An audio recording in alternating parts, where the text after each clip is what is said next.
आता जो 12वीचा निकाल लागलाय आणि काही आईवडिलांचं त्यांच्या मुलांवर प्रेशर असतंय की मार्क एवढे नाही एवढेच पाहिजे, त्याच्यातून आपल्याला दिसून येते सध्या.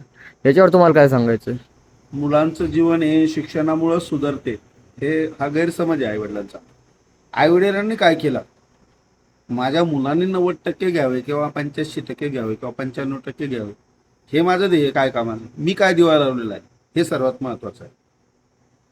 आजकालचे आई वडील सुशिक्षित असतील, 10वी 12वी 15वी ग्रॅज्युएशन, कोणतं पोस्ट ग्रॅज्युएशन हे असू शकतं.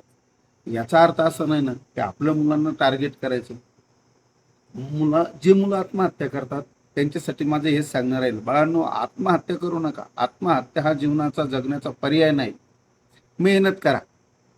आज मार्क कमी पडलेत, उद्या तुम्ही पुढच्या शिक्षणात गेले, तिथं कसोटी ठेवा, अभ्यास ठेवा तुमचा, तुम्ही निश्चिंतच त्याच्यात प्रगती करणार आहे. आणि आई वडिलांबद्दल काय सांगायचं? त्या आईवडिलांबद्दल सांगून फायदा नाही. जे मुलावर प्रेशर देतात त्या आईवडीलच नाही. गावरान, ते म्हणजे असे गावरान भाषेत जर बोलायचं असेल तर त्यांच्यासारखे खराब म्हणजे बेकार लोक नाहीत ते.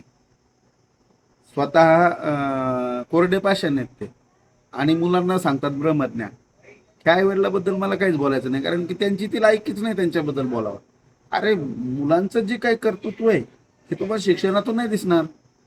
त्यांच्या जीवनात त्यांना शांत बनवा, संयमी बनवा, सत्य बोलायचं शिकवा आणि गैरविचारापासून त्यांना वाचवा.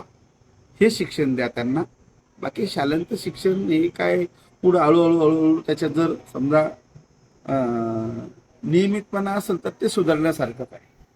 ठीक आहे, मुलांनी आत्महत्या नाही करायला पाहिजे, हेच मला सांगायचं.